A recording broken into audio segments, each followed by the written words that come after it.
नमस्कार। एक बार पुनः स्वागत है आपका ज्ञान गंगा आयुर्वेद क्लासेस में। आज हम लोग बात करने वाले हैं चतुर्विध रसायन।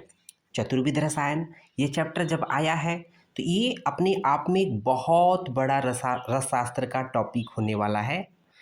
लेकिन इसको हम लोग एक शॉर्ट फॉर्म में अभी इसको एक इंट्रोडक्शन के पॉइंट ऑफ व्यू से समझ देते हैं कि चतुर्विध रसायन है क्या। जो पढ़ रहे हैं ये रसशास्त्र भेषज कल्पना के पेपर 1 के चैप्टर नंबर 12वां ये चैप्टर है, जिसके अंतर्गत चतुर्विध रसायन का वर्णन किया गया है।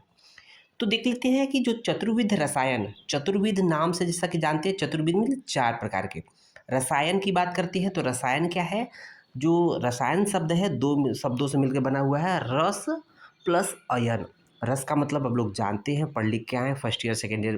फर्स्ट ईयर हम लोगों ने क्रिया शारीर में या रचना शारीर में देखा था कि वहाँ पर आहार रस से लिया गया था।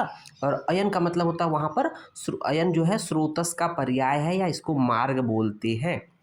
क्योंकि जो भी आहार रस हो, यहाँ पर रस जो है आहार रस के अलावा पारद भी है या रस औषधियाँ हैं, इत्यादि डिफरेंट चीज़ें हैं जो कि इस अयन अर्थात मार्ग अर्थात स्रोतस के थ्रू संपूर्ण शरीर के हर एक सेल्स अर्थात टिश्यू ऊतक तक पहुँचता है। तो जब आहार रस हो या जो हमारे बॉडी के लिए आवश्यक जो तत्व है वो जब संपूर्ण शरीर में आवश्यकता अनुसार पहुँचेगा तो हम अपनी पूर्ण आयु जीवित रहेंगे और बिल्कुल स्वस्थ रहेंगे। तो स्वस्थ रहने के लिए ही बात की गई है। तो ये तो बात हो गई चतुर्विध रसायन की। ओके, यहाँ देख रहे होंगे कि चतुर्विध रसायन दिया हुआ है, 4 प्रकार के रसायन की बात की गई है सिलेबस में। तो यहाँ जो रसायन है, ये जो चतुर्विध रसायन में प्रिपरेशंस हैं, मतलब पारद या जो पारद अपने आप में एक रस है, ठीक है ना। रस के अलावा हम लोग क्या पढ़ते हैं? महारस, उपरस, साधारण रस, ठीक है ना। मुख्य रूप से यही पढ़ते हैं जिसमें 8-8 कंटेंट होते हैं, ठीक है।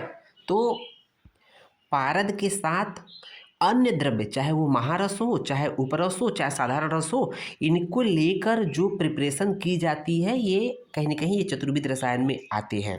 लेकिन ध्यान दीजिएगा यहाँ पर अलग-अलग बनाने की विधियाँ हैं। मतलब ये बनाने की विधि के हिसाब से उनके गुणकर्म अलग हो जाते हैं। सपोज़ करिए पारद गंधक का प्रिपरेशन बनाना है। पारद गंधक का प्रिपरेशन अलग-अलग विधि से बनेगी तो उसके गुणकर्म अलग-अलग हो जाएँगे। तो यहीं पर यहाँ पर हम लोग उसको डिटेल में आगे पढ़ेंगे, बट यहाँ एक संक्षिप्त रूप में देखते हैं कि पहले नंबर पर दिया है खरलीय रसायन। खरली का मतलब होता है यहाँ पर जो भी द्रव्य लेंगे उसको मर्दन करते हैं खरल में।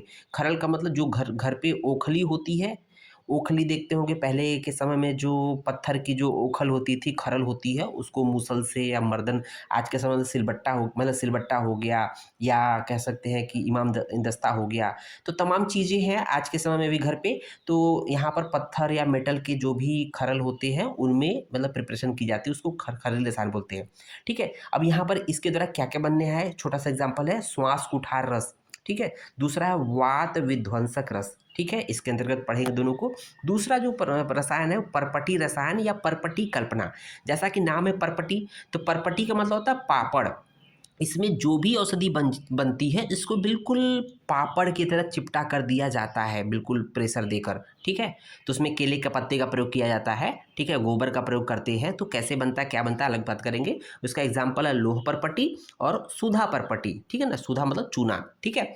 उसके बाद देखेंगे नेक्स्ट जो रसायन है कूपी पक्व रसायन। तो कूपी जैसा कि नाम है, कूपी मतलब होता है शीशी का बोतल, कूपी मतलब होता है कूप या कुआं होता है, ठीक है। तो कुआं गहरा होता है, तो इसी तरह से एक इसमें बियर की बोतल यूज करते हैं, इसलिए इसको कूपी पक्व रसायन कहते हैं। इसमें बियर की बोतल में औषधि रखकर इसको बालूका यंत्र विधि से इसको पाक करते हैं, ठीक है। तो ये होता है कूपी पक्व रसायन। और ये इसका एग्जाम्पल है, या इसको पढ़ेंगे क्या, रस सिंदूर पढ़ेंगे, रस कर्पूर पढ़ेंगे, ओके। और लास्ट में जो चतुर्विध रसायन का है वो पोटली रसायन है। इसमें पोटली बनाकर पोटली के माध्यम से औषधि प्रिपेयर की जाती है। तो इसमें देखेंगे ताम्र गर्भ पोटली और दूसरा है लोह गर्भ पोटली। हर एक में 2-2 एग्जाम्पल पढ़ने हैं। तो उम्मीद है ये स्टार्ट फॉर्म में है, बहुत ही इंट्रोडक्शन के पॉइंट ऑफ व्यू से आपको समझ में आया होगा। आगे हम इसको डिटेल में पढ़ेंगे। धन्यवाद।